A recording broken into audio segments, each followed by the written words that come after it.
Malam-malam Baghdad biasanya ramai dengan cahaya lentera dan musik rebana dari kedai-kedai kecil. Tapi dalam beberapa minggu terakhir, suasana berubah mencekam. Sebabnya adalah seekor burung hitam. Burung itu selalu hinggap di atap rumah orang berbeda setiap malam. Keesokan harinya, rahasia penghuni rumah itu selalu terbongkar.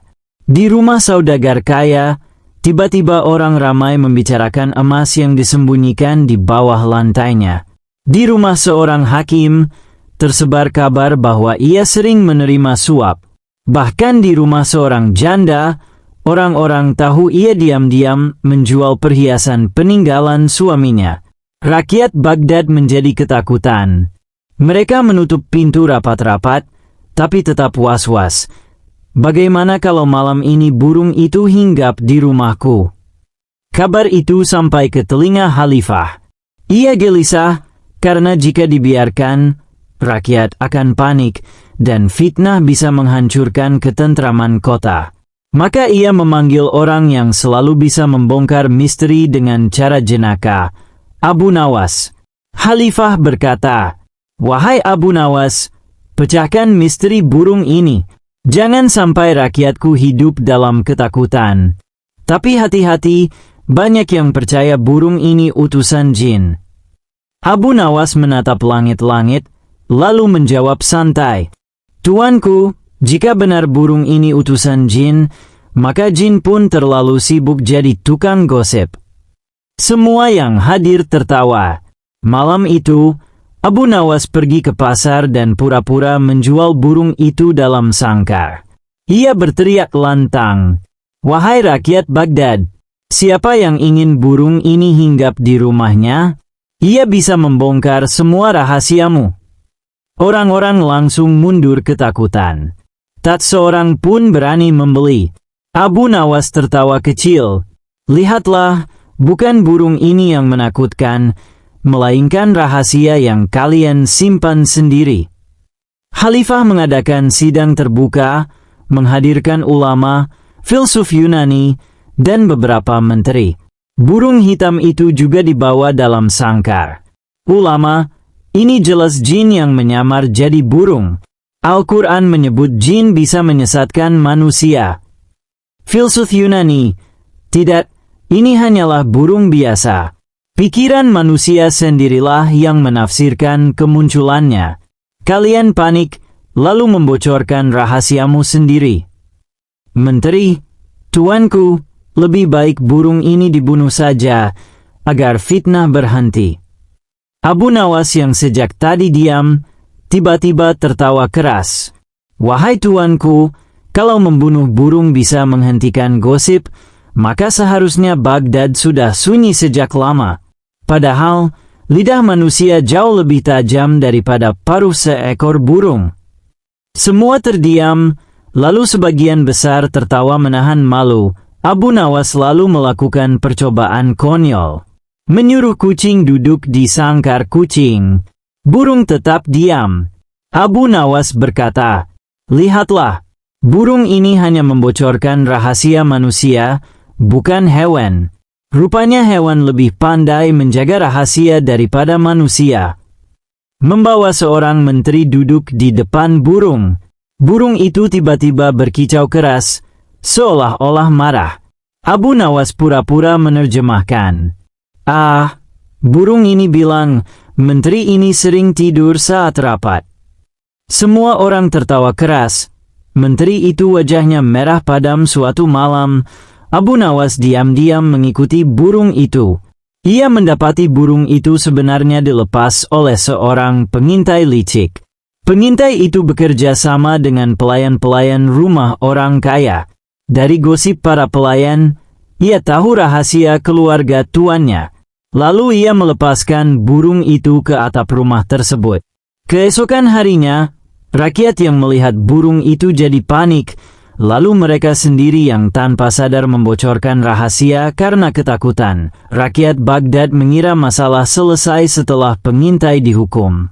Tapi suatu malam, burung itu kembali muncul di atap rumah seorang saudagar kaya. Esoknya, gosip merebak lagi. Saudagar itu ternyata menimbun gandum saat rakyat kelaparan. Orang ramai mengepung rumahnya, menuduhnya tamak. Khalifah murka, lalu kembali memanggil Abu Nawas. "Wahai Abu Nawas, aku kira masalah ini sudah selesai. Mengapa burung itu muncul lagi?" Abu Nawas tersenyum nakal. "Tuanku, mungkin burung itu merasa panggungnya terlalu cepat ditutup. Ia ingin tampil lagi sebagai bintang gosip Baghdad." Semua tertawa, kecuali Khalifah yang masih kesal. Khalifah mengundang ulama, filsuf, dan tabib terkenal untuk membahas kembali. "Ulama, burung ini jelas bukan biasa. Ia datang kembali setelah diusir. Bisa jadi ia memang utusan jin." Filsuf Yunani, "Tidak, wahai Khalifah. Ini hanya ilusi kolektif. Semakin kalian takut, semakin besar bayangan burung itu." Tabib, "Mungkin ini burung pembawa penyakit, membuat orang berhalusinasi." Khalifah menoleh ke Abu Nawas. "Lalu bagaimana menurutmu?" Abu Nawas berdiri, sambil tersenyum lebar. "Menurutku, burung ini bukan jin, bukan penyakit, dan bukan ilusi. Ia hanyalah cermin yang memantulkan rahasia manusia. Bila manusia tidak punya rahasia kotor, burung ini tak akan bisa apa-apa." Untuk membuktikan ucapannya, Abu Nawas mengadakan percobaan di pasar besar Baghdad. Ia meletakkan burung itu di tiang tinggi, lalu berteriak kepada orang ramai, "Wahai penduduk Baghdad, siapa yang merasa bersih dari rahasia, silakan berdiri di bawah burung ini." Semua orang saling pandang. Tak ada yang berani. Bahkan seorang ulama pun mundur perlahan. Abu Nawas terkekeh. "Lihatlah, burung ini tidak perlu bersuara. Manusia sudah membocorkan rahasianya sendiri dengan rasa takut." Orang-orang tertawa malu. Tapi sebagian mulai sadar, mungkin selama ini bukan burung yang berkuasa, melainkan ketakutan mereka sendiri. Namun malam berikutnya, sesuatu yang lebih aneh terjadi. Burung itu bukan hanya hinggap, tetapi juga bersuara seperti manusia. "Wahai penghuni rumah ini, kau menyembunyikan emas haram di bawah ranjangmu." Suara itu terdengar jelas, membuat orang semakin yakin bahwa burung ini bukan biasa. Khalifah makin bingung. Abu Nawas pun mulai curiga.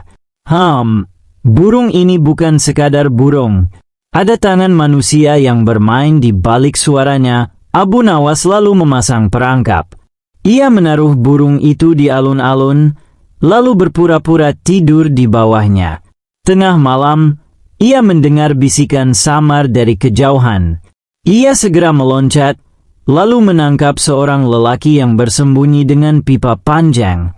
Rupanya lelaki itu meniupkan suara melalui pipa, sehingga terdengar seolah burung yang bicara. Lelaki itu adalah bekas pegawai istana yang dendam pada Khalifah. Ia ingin menciptakan kekacauan, agar rakyat hilang kepercayaan pada pemimpinnya di hadapan Khalifah. Abu Nawas membuka kedok lelaki itu. "Lelaki itu, aku tidak salah. Aku hanya memanfaatkan ketakutan orang. Mereka sendiri yang menyebarkan gosip. Aku hanya meniupkan sedikit suara." "Ulama, tetap saja, engkau pembuat fitnah. Engkau musuh rakyat." Filsuf, tapi benar juga, manusia mudah diperdaya oleh bayangannya sendiri. Khalifah menatap Abu Nawas. Lalu hukuman apa yang pantas baginya? Abu Nawas tersenyum nakal. "Tuanku, hukumlah dia bukan dengan cambuk, bukan dengan penjara. Tapi suruhlah dia duduk di pasar Baghdad setiap hari, lalu teriak, 'Akulah burung hitam itu.'" Semua tertawa terbahak-bahak. Baghdad, kota yang selalu ramai dengan pedagang, ulama, pengelana, dan para penjual kisah, tiba-tiba digemparkan oleh sebuah kabar aneh. Dari pasar ke pasar, dari warung kopi ke gang sempit, orang-orang berbisik tentang sebuah pohon tua di pinggir kota yang katanya bisa bicara. Demi Allah, aku mendengarnya sendiri, seru seorang pedagang kurma. Semalam pohon itu berkata, kebenaran, kebenaran, suaranya bergema seperti manusia. Orang-orang terkesiap. Ada yang menertawakan, ada yang menutup telinga ketakutan, ada pula yang penasaran ingin membuktikan. Seorang anak kecil menimpali polos. Mungkin pohon itu lapar, makanya minta kurma. Tawalah seisi pasar, tapi rasa penasaran tidak padam. Kabar ini semakin membesar, hingga akhirnya terdengar oleh Raja Harun al-Rashid di istana di ruang singgasana. Raja mendengar laporan dari menterinya. Tuanku, rakyat resah. Mereka percaya ada pohon ajaib yang bisa bicara. Sebagian menganggap itu pertanda langit, sebagian takut itu kutukan. Jika kabar ini tidak segera dijelaskan, bisa timbul kekacauan. Raja mengernyit. Pohon bicara? Jangan-jangan hanya bualan pedagang yang bosan dagangannya tak laku. Namun, dalam hatinya, Raja merasa penasaran juga. Bagaimana mungkin sebuah pohon bisa mengucapkan kata-kata? Apakah ini sekadar ilusi, atau memang ada rahasia besar yang tersembunyi? Baiklah, kata Raja akhirnya, panggil Abu Nawas. Hanya dia yang bisa mengurai teka-teki ini. Abu Nawas datang dengan langkah santai, wajahnya cerah meski semua mata memandang penuh harap. Abu Nawas, kata Raja, engkau sudah dengar kabar tentang pohon itu. Aku tugaskan kau menyelidikinya. Jika benar pohon itu bicara, sampaikan pesannya padaku. Tapi awas, jangan kau berani berbohong, nyawamu taruhannya. Suasana mendadak tegang. Para menteri saling pandang, sebagian berharap Abu gagal agar bisa menyingkirkannya. Namun Abu Nawas hanya mengusap janggutnya sambil tersenyum. Tuanku, jangan khawatir. Kalau pohon itu memang bicara, semoga suaranya tidak lebih cerewet dari istri saya. Kalau iya, biar saya pindahkan dia jadi pohon di rumah. Raja terbahak, suasana yang tadinya tegang menjadi cair. Tapi tetap saja, misi itu bukan hal ringan. Malam itu, Abu Nawas berjalan ke pinggir kota. Pohon besar itu berdiri tegak, batangnya berongga, daunnya bergetar diterpa angin malam. Bulan purnama bersinar, menambah kesan angker. Abu duduk di bawahnya, menunggu.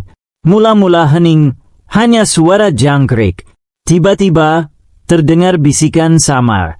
Kebenaran, kebenaran. Abu membuka mata lebar-lebar. Suaranya jelas, seperti keluar dari batang pohon. Ia menajamkan telinga. Suara itu bergema lagi. Kebenaran itu dekat, tapi manusia menjauhinya. Abu terdiam lama. Jantungnya berdegup cepat, tapi wajahnya tetap tenang. Dalam hati ia berkata, aku paham. Ini bukan suara pohon, tapi gema dari rongga batang. Sesuatu atau seseorang yang membuatnya terdengar seperti bisikan gaib. Namun Abu tidak terburu-buru membongkar rahasia. Ia ingin menjadikan peristiwa ini pelajaran untuk semua orang. Keesokan harinya, Abu menghadap Raja. Bagaimana, Abu Nawas? Tanya Raja penuh rasa ingin tahu. Benarkah pohon itu bicara? Abu mengangguk mantap. Benar, tuanku. Pohon itu berkata bahwa manusia sibuk mencari kebenaran di tempat jauh, padahal kebenaran sudah ada dalam dirinya sendiri. Raja terhenyak. Kata-kata itu menusuk kalbunya. Para menteri saling berbisik. Apakah benar itu pesan gaib, atau hanya akal-akalan Abu Nawas? Beberapa menteri yang iri mulai meragukan Abu Nawas. Tuanku, apakah pantas kita mempercayai kata-kata seorang yang selalu bermain logika? Bagaimana kalau dia hanya mengarang? Mari kita buktikan sendiri. Raja setuju. Malam berikutnya, ia mengutus para menteri untuk duduk di bawah pohon. Mereka menunggu lama, hingga akhirnya terdengar suara aneh. Namun suara itu bukan kata-kata bijak, melainkan bunyi-bunyi aneh dari perut mereka sendiri yang kelaparan. Grok, grok, krorok. Para menteri ketakutan, lalu lari terbirit-birit sambil menutup telinga. Keesokan harinya, mereka malu luar biasa. Abu Nawas menertawakan laporan itu. Tuanku, lihatlah. Pohon memang bicara, tapi hanya mengulangi apa yang ada di sekitar. Kalau yang duduk orang lapar, maka suara perutlah yang bergema. Kalau yang duduk orang penuh dosa, maka hatinya sendiri yang menegurnya. Raja tertawa keras.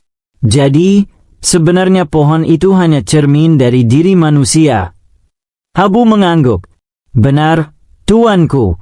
Pohon itu hanya memperdengarkan gema. Tapi ketakutan orang muncul dari bayangan dirinya sendiri. Jadi yang menakutkan bukan pohonnya, melainkan hati mereka. Sejak hari itu, rakyat Baghdad menyebut pohon itu pohon kebenaran. Mereka percaya, jika ada orang yang berbuat dosa lalu duduk di bawahnya, ia akan mendengar suara batinnya sendiri. Rakyat pun lebih berhati-hati. Mereka merasa diawasi, bukan oleh pohon, tapi oleh suara hati mereka. Abu Nawas berhasil mengubah sebuah kabar tahayul menjadi pelajaran moral yang agung.